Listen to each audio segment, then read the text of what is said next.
فقرآن عظیم شان کی اللہ عز وجل د علماء عظیم شان د علماء لوی قدر د علماء عظمت اللہ جل جلالہ بیان کړی دی.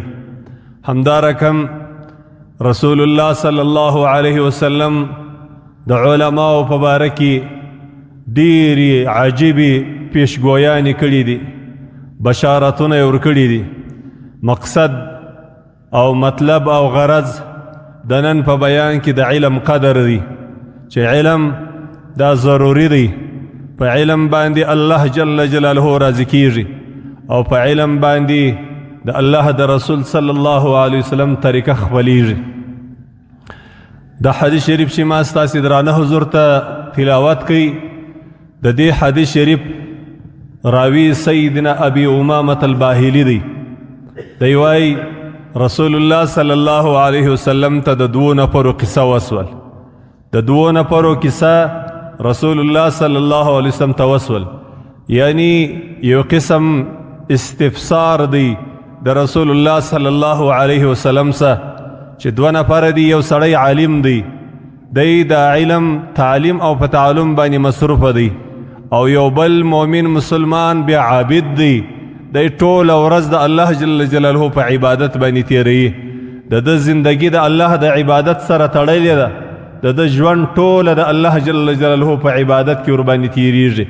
نو رسول الله صلی الله علیه وسلم د دغه انسان په باره کې وایي، فقال رسول الله صلی الله علیه وسلم فضل العالم على العابد كفضل على ادناكم. د عالم فضیلت او بهتری او مقام پر یو عابد انسان باندې، پر یو تقوادار انسان باندې، پر یو بزرگ انسان باندې دومره زیاته ده لکه زما فضیلت په تاسو کې په هغه ادنا صحابي باندې. زما ورونو، د رسول الله صلی الله علیه وسلم دا قول دا زموږ او ستاسو دپاره لوی سبق دی. رسول الله صلی الله علیه وسلم دا پیغمبر دی، الله عز وجل سید الاولین والآخرین دی.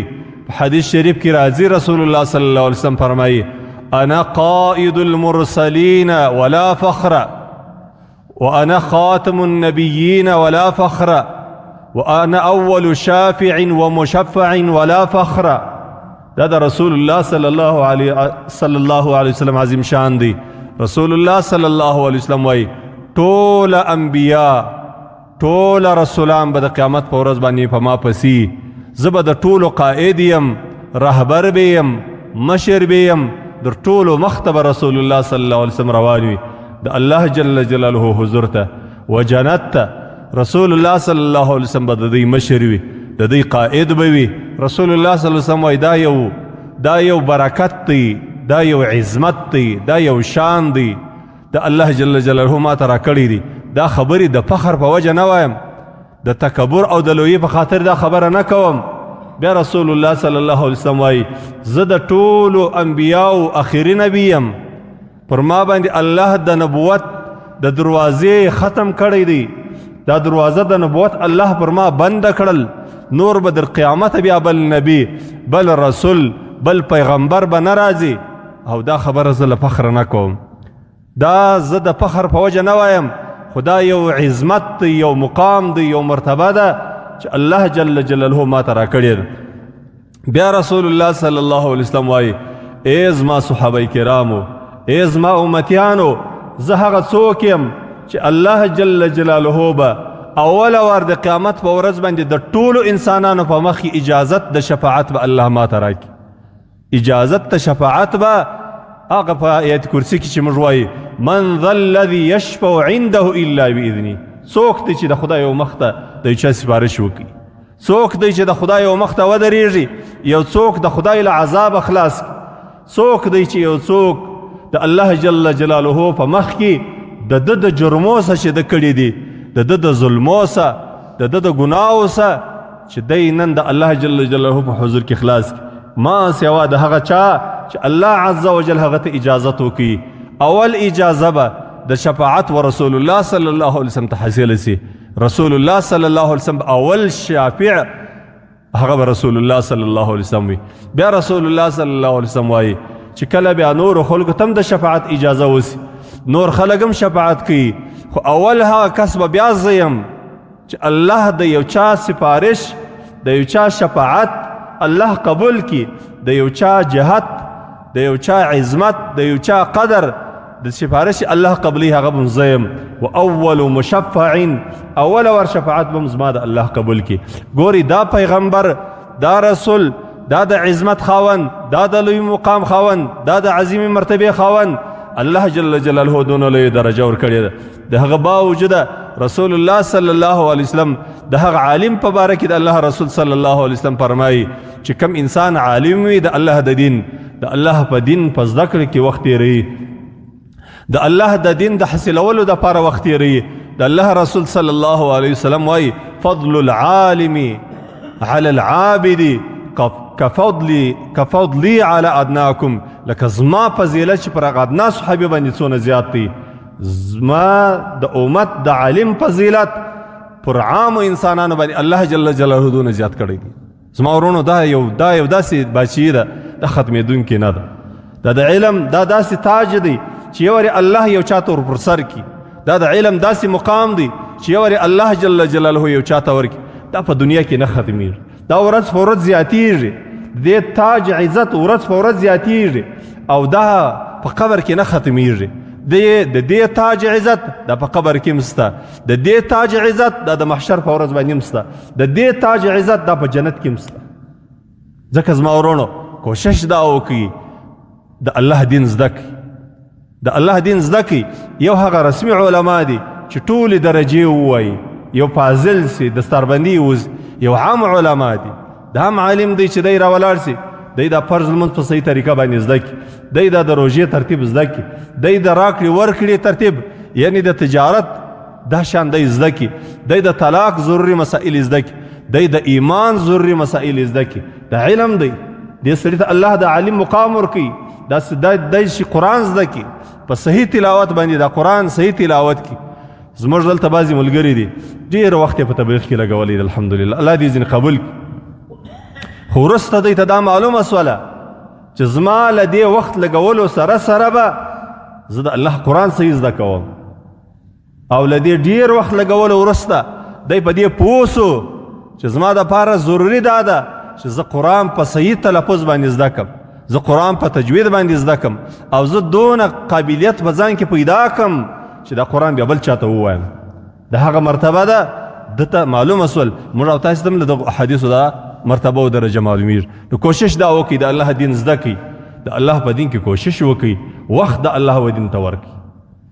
زما ورونو رسول الله صلی الله علیه وسلم بیا وویل ثم قال رسول الله صلی الله علیه وسلم، در دې کلماتو وروسته بیا رسول الله صلی الله علیه وسلم وویل ان الله وملائکته وأهل السماوات والأرض حتى النملة في جحرها وحتى الحوت ليصلون على معلم الناس الخير. دا الله رسول صلی الله علیه وسلم بل بشارت علماء تورکی چې د دې علماء دون لوی مقام دی، دې عالم ته الله دون لوی درجه ورکی چې پر دې عالم باندې د الله رحمت نازلیږي، د الله د فرشتو د مغفرت دعا د دپاره کیږي.